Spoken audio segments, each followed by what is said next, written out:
ناظرین، جمعے کے دن 100 بار یہ کلمہ پڑھنے والے کی عمر میں اللہ اضافہ کرتا ہے۔ یہ کلام انسان کی عمر بڑھانے والا کلام ہے۔ جو بندہ عصر کی نماز کے بعد 100 مرتبہ پڑھتا ہے، اس کی ہر دعا قبول ہوتی ہے۔ اللہ سبحانہ و تعالی اس کی زندگی میں برکت عطا فرماتا ہے۔ اللہ سبحانہ و تعالی اس کے مال و دولت اور اس کے رزق میں بے پناہ اضافہ فرماتا ہے۔ اور سب سے بڑھ کر کہ یہ کلام نبی کریم صلی اللہ علیہ وسلم کو بہت پسند ہے۔ ناظرین، جب زندگی ختم ہو جائے گی اور قیامت قائم کر دی جائے گی، یہ دنیا، زمین، آسمان ختم ہو جائیں گے، پھر اللہ تبارک و تعالی جب چاہے گا میزان عدل قائم کرے گا۔ کل قیامت کے دن رسول اکرم صلی اللہ علیہ وسلم شفاعت کے لیے آگے بڑھیں گے۔ تاج کرامت آپ صلی اللہ علیہ وسلم کے سر پر ہوگا اور عرصات قیامت پر جلوہ گر ہوں گے۔ آپ اس میدان میں اس ماں کی طرح پریشان دکھائی دیں گے کہ جس کا بیٹا گم ہو گیا ہو۔ آپ اسی پریشانی اور بے تابی سے اپنی گناہ گار امت کے ایک ایک فرد کو تلاش کر کے پکاریں گے اور امتی امتی کہہ کر انہیں بلائیں گے۔ اللہ تبارک و تعالی کی طرف سے بشارت آئے گی کہ اے محمد، اپنی امت کو حساب کے لیے پہلے لے آئیے۔ تو آپ صلی اللہ علیہ وسلم اپنی امت کے صحابہ، خلفاء، انصار، مہاجرین، شہداء، صدیقین، زیادین، صالحین اور اولیاء کو قطار در قطار بلاتے جائیں گے۔ فرمانے خداوندی ہوگا، اے محمد، مطیع لائے ہو، گناہ گار کہاں ہیں؟ مخلص لائے ہو، مفلس کہاں ہیں؟ نمازی لائے ہو، بے نمازی کہاں ہیں؟ علماء لائے ہو، جاہل کہاں ہیں؟ روزہ دار لائے ہو، حرام خور کہاں ہیں؟ فرمانے خداوندی سن کر رسول علیہ السلام بارگاہ خداوندی میں رونے لگیں گے اور کہیں گے کہ اے اللہ، مجھے تیرے کرم کی بارگاہ میں یہ تو گمان تک نہ تھا۔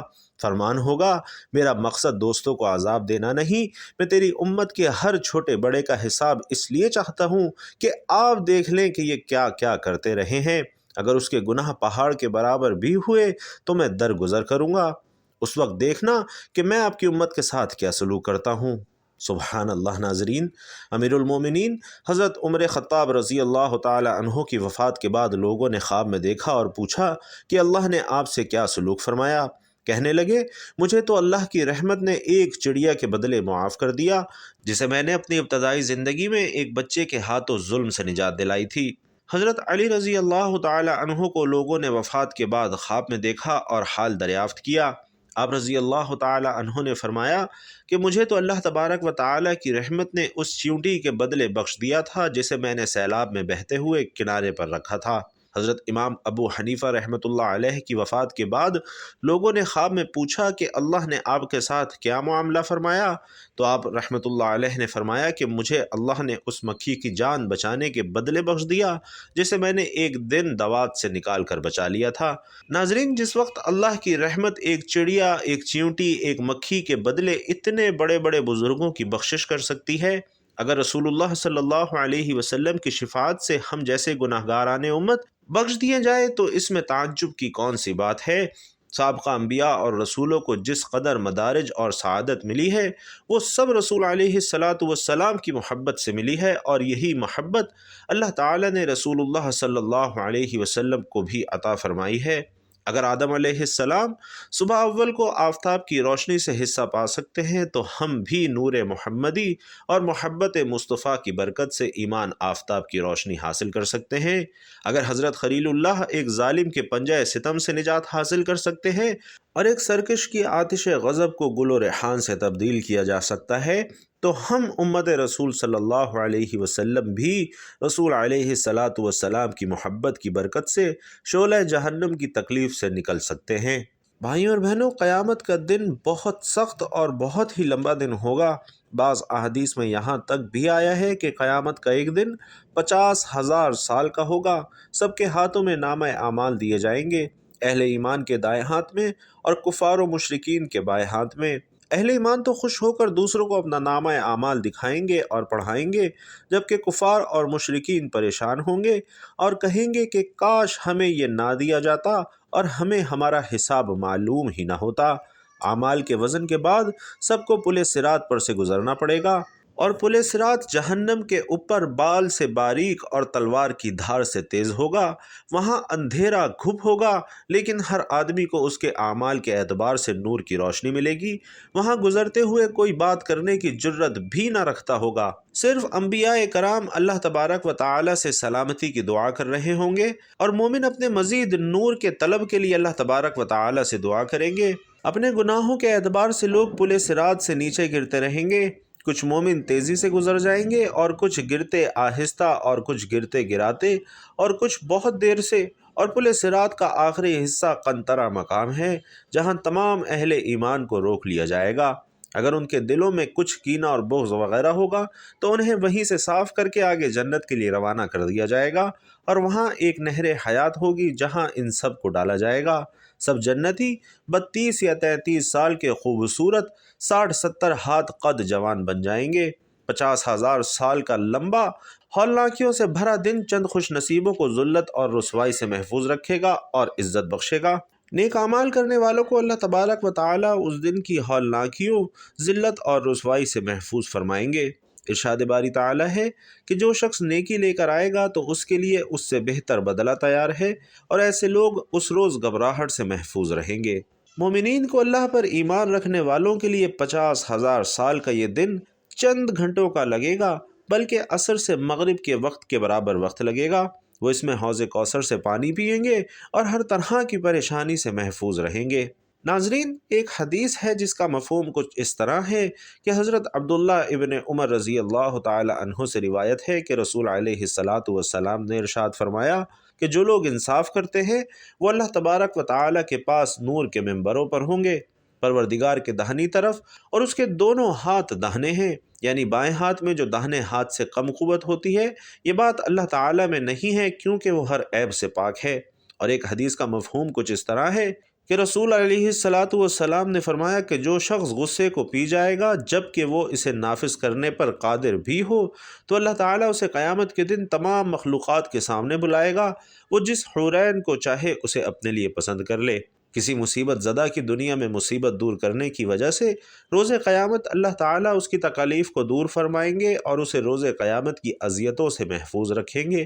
تنگ دست کو مہلت دینے کی وجہ سے روز قیامت اللہ تبارک و تعالیٰ اس کے لیے آسانیاں پیدا فرمائیں گے، اور لوگوں کے عیبوں پر پردہ ڈالنے والے کے عیبوں پر میدان حشر میں اللہ پردہ ڈالے گا۔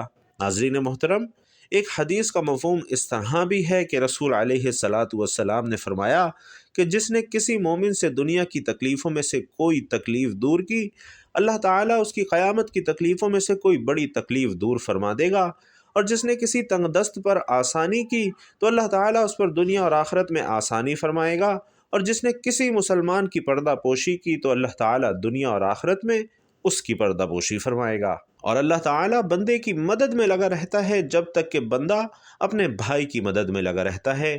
نبی علیہ السلام کے ایک فرمان کا مفہوم ہے کہ جو شخص مال و دولت کے ذریعے سے دوسروں کی مدد نہ کر پائے، یعنی یا تو اس کے پاس مال و دولت کم ہو یا پھر اس کی طبیعت میں کنجوسی ہو، تو اسے چاہیے کہ وہ کثرت سے اللہ کا ذکر کیا کرے۔ ناظرین، درود و سلام نہ صرف نبی پاک صلی اللہ علیہ وسلم کی محبت اور عزت کا اظہار ہے، بلکہ یہ اللہ سبحانہ و تعالی کی رضا، گناہوں کی معافی اور دنیا اور آخرت میں فلاح کا ذریعہ بھی ہے۔ درود پاک نبی علیہ السلام کا پسندیدہ ترین کلام ہے، اور اگر کوئی شخص عصر کی نماز کے بعد درود پاک کی ایک تسبیح پڑھتا ہے، یعنی 100 مرتبہ روزانہ عصر کی نماز کے بعد پڑھتا ہے، تو اس کی دعاؤں کی قبولیت کے حوالے سے بھی بے شمار فضائل ملتے ہیں۔ نبی علیہ السلام فرماتے ہیں کہ جو شخص مجھ پر درود بھیجے، اللہ تعالیٰ اس کے گناہوں کو معاف کر دیتا ہے اور اس کی دعاؤں کو قبول فرماتا ہے۔ درود پاک پڑھنے سے اللہ کی رضا حاصل ہوتی ہے اور اللہ تعالیٰ کے ساتھ تعلق مضبوط ہوتا ہے۔ نبی علیہ السلام کا فرمان ہے کہ جب تم مجھ پر درود بھیجتے ہو تو اللہ تمہاری دعاؤں کو قبول کرتا ہے، اور خاص طور پر عصر کے بعد 100 مرتبہ درود پاک پڑھنے سے دعاؤں کی قبولیت کی خاص فضیلت آئی ہے، کیونکہ یہ وقت دعا کے لیے انتہائی بہترین وقت ہے۔ نبی علیہ السلام فرماتے ہیں کہ جو شخص درود پاک پڑھتا ہے اس کی دعائیں رد نہیں کی جاتی اور اللہ اس کی زندگی میں برکت ڈال دیتا ہے۔ یعنی جو شخص یہ چاہتا ہے کہ اس کے رزق میں، مال و دولت میں، آل اولاد میں، گھر کے تمام معاملات میں اور سب سے بڑھ کر اس کی زندگی میں، اس کی عمر میں برکت ہو، اس کی عمر بڑھ جائے، دراز ہو جائے، نہ صرف عمر دراز ہو جائے بلکہ اس کی زندگی میں، اس کی لمبی عمر میں اللہ کی بے پناہ برکتیں بھی شامل حال ہو جائیں، یعنی اس کے ہر کام میں اللہ کی رحمتیں اور برکتیں شامل ہو جائیں، بیماریوں سے، مصیبتوں سے، شیاطین سے اور ہر طرح کی مشکلات سے اسے آسانی میسر آ جائے، تو اسے چاہیے کہ نبی کریم صلی اللہ علیہ وسلم کا یہ لاڈلا درود پاک ہر روز عصر کی نماز کے بعد ضرور پڑھ لیا کرے۔ انشاءاللہ اپنی زندگی کے تمام معاملات میں خیر و برکات وہ خود اپنی آنکھوں سے برستی ہوئی دیکھے گا۔ ایک روز ابو جہل اور چند کافر ایک جگہ پر بیٹھے تھے کہ ایک سائل نے آ کر سوال کیا، تو انہوں نے سائل سے تمسخر کے طور پر کہا کہ تم حرم میں چلے جاؤ، وہاں حضرت علی بیٹھے ہیں، وہ تم کو بہت سنبھال دیں گے کیونکہ وہ بہت سخی ہیں۔ ناظرین، سائل یہ سن کر حضرت علی کے پاس چلا آیا اور کہا کہ اللہ کے نام پر مجھے ضرور مرحمت فرمائیے کیونکہ میں انتہائی تنگ دست ہوں۔ اس وقت آپ رضی اللہ تعالی عنہ کے پاس بھی بظاہر کوئی چیز نہ تھی، لیکن وہ فراست سے جان گئے کہ کافروں نے تمسخر کے لیے اسے بھیجا ہے۔ آپ رضی اللہ تعالی عنہ نے 10 بار نبی کریم صلی اللہ علیہ وسلم کا یہ لاڈلا درود پاک اور ایک روایت میں 3 بار یہ درود شریف پڑھ کر سائل کے ہاتھ پر پھونک ماری اور فرمایا کہ ہتھیلی کو بند کر لے اور کافروں کے سامنے جا کر ہتھیلی کھول لینا۔ جب سائل کافروں کے پاس آیا تو انہوں نے پوچھا، تجھے علی نے کیا دیا ہے؟ اس نے مٹھی کھولی تو ناظرین وہ سونے کے دیناروں سے بھری ہوئی تھی، اور یہ ایمان افروز منظر دیکھ کر اسی وقت کئی کافر مسلمان ہو گئے۔ سبحان اللہ۔ حضرت جابر بن عبداللہ رضی اللہ تعالی عنہ حضور صلی اللہ علیہ وسلم کا فرمان نقل کرتے ہیں کہ روزانہ جو شخص مجھ پر 100 مرتبہ درود پڑھے گا، اللہ تعالیٰ اس کی 100 حاجتیں پوری فرمائے گا۔ اس میں 70 آخرت کی اور 10 دنیا کی حاجتیں ہیں۔ اور روایت ہے کہ حضرت سفیان ثوری رحمۃ اللہ علیہ نے دوران طواف ایک شخص کو دیکھا جو ہر قدم پر درود پاک پڑھتا تھا۔ حضرت سفیان رحمۃ اللہ علیہ نے اس سے کہا، کیا بات ہے کہ تو نے تسبیح اور تحلیل کو چھوڑ دیا ہے اور اس کی جگہ پر نبی کریم صلی اللہ علیہ وسلم پر مسلسل درود بھیج رہا ہے؟ کیا تیرے پاس اس کی کوئی دلیل موجود ہے؟ اس نے کہا کہ اللہ تجھے معاف کرے، تو ہے کون؟ انہوں نے کہا کہ میں سفیان ثوری ہوں۔ اس شخص نے کہا کہ اگر آپ پہلے زمانے میں خاص شخصیت نہ ہوتے تو میں اپنے حال کی آپ کو خبر نہ دیتا۔ اس نے بیان کیا کہ میں اور میرا والد حج بیت اللہ کے لیے اکٹھے نکلے، مجھے یہاں تک کہ منزلیں طے کرتے کرتے ایک جگہ میرا والد بیمار ہو کر فوت ہو گیا اور اس کا چہرہ سیاہ اور آنکھیں نیلی پڑ گئی اور پیٹ پھول گیا۔ یہ حال دیکھ کر میں رونے لگا اور انا للہ و انا الیہ راجعون پڑھا۔ میرا باپ سفر کی زمین میں ایسی موت مرا۔ پھر میں نے چادر کو کھینچ کر اس کے چہرے کو ڈھانپ دیا اور اس کے بعد مجھ پر نیند کا غلبہ ہوا تو میں سو گیا۔ بحالت خواب میں یکایک کیا دیکھتا ہوں کہ ایک شخص جس سے زیادہ خوبصورت چہرہ اور نہایت پاکیزہ لباس اور عمدہ خوشبو میں نے نہیں دیکھی میرے باپ کے نزدیک ہوا۔ پھر اس شخص نے چادر کو میرے باپ کے چہرے سے ہٹایا اور اس کے چہرے پر ہاتھ پھیرا، جس وجہ سے میرے باپ کا چہرہ دودھ سے زیادہ سفید ہو گیا۔ پھر اس کے پیٹ پر ہاتھ پھیرا تو پیٹ پہلی حالت میں آ گیا۔ پھر اس شخص نے واپس لوٹنا چاہا تو میں اٹھا، اس شخص کی چادر پکڑ کر عرض کی، یا سیدی، اس ذات کی قسم دے کر پوچھتا ہوں کہ جس نے میرے باپ کی طرف مسافرت کی زمین میں تجھے بصورت رحمت بھیجا ہے، تو کون ہے؟ اس شخص نے کہا، تم نے مجھے پہچانا نہیں، میں محمد اللہ کا رسول ہوں۔ تیرا باپ بہت زیادہ گناہگار تھا، ہاں ایک بات کہ وہ مجھ پر درود شریف کی کثرت کیا کرتا تھا۔ پھر جب اس پر مصیبت نازل ہوئی تو مجھ سے فریاد کی تو میں اس کی فریاد کو پہنچا ہوں، اور میں نے دائرہ دنیا میں اس شخص کی فریاد رسی کرنے والا ہوں جو مجھ پر کثرت سے درود بھیجنے والا ہے۔ اور اس کے بعد میں بیدار ہو گیا، دیکھا کہ میرے باپ کا چہرہ سفید ہو گیا ہے اور پیٹ کی سوجن اتر گئی ہے۔ اے وہ جو مصیبتوں کے اندھیرے میں اس قدر دعائیں قبول کرنے والا ہے، بیماریوں تکلیفوں کو دور کرنے والے، ذلت و مسکنت میں نبی کریم صلی اللہ علیہ وسلم کو میری شفاعت کرنے والا بنا اور میری پردہ پوشی فرما، کیونکہ تو بڑے فضل و کرم والا ہے۔ حضور صلی اللہ علیہ وسلم فرماتے ہیں کہ 4 باتیں ظالمانہ ہیں۔ پہلی یہ کہ کھڑے ہو کر آدمی پیشاب کرے، دوسری نماز سے فراغت پانے سے پہلے اپنی پیشانی پونچھے، تیسری اذان سن کر مؤذن کے کلمات کا جواب نہ دے، اور چوتھی یہ کہ اس کے نزدیک میرا ذکر ہو اور وہ مجھ پر درود نہ بھیجے۔ حضرت قعب ابن عجرہ رضی اللہ تعالی عنہ بیان کرتے ہیں کہ ہم نے نبی کریم صلی اللہ علیہ وسلم کی خدمت میں عرض کیا کہ یا رسول اللہ، ہم آپ صلی اللہ علیہ وسلم پر کون سا درود پڑھیں؟ تو آپ صلی اللہ علیہ وسلم نے فرمایا کہ تم یہ پڑھا کرو: اللہم صلی علی محمد وعلی آل محمد کما صلیت علی ابراہیم وعلی آل ابراہیم انک حمید مجید، اللہم بارک علی محمد وعلی آل محمد کما بارکت علی ابراہیم وعلی آل ابراہیم انک حمید مجید۔ یعنی ناظرین، سب سے بہتر، سب سے افضل اور حضور صلی اللہ علیہ وسلم کا سب سے لاڈلا درود یہی درود ابراہیمی ہے جو ہم ہر نماز میں پڑھتے ہیں۔ اللہ تبارک و تعالی سے دعا ہے کہ نیکی کی بات کو سننے، سمجھنے اور اس پر عمل کرنے کی طاقت اور توفیق ہم سب کو مرحمت فرمائے۔ میرا سنانا اور آپ کا سننا اپنی بارگاہ میں قبول و منظور فرمائے، آمین یا رب العالمین۔ محترم ناظرین، آخر میں درخواست ہے کہ کامنٹ باکس میں ایک پیارا اور مختصر سا درود صلی اللہ علیہ وآلہ وسلم پیارے آقا پر ہدیتاً تحفتاً ضرور لکھتے جائیے گا۔ اللہ تعالیٰ آپ سب کا حامی و ناصر ہو، آمین یا رب العالمین۔ السلام علیکم ورحمۃ اللہ۔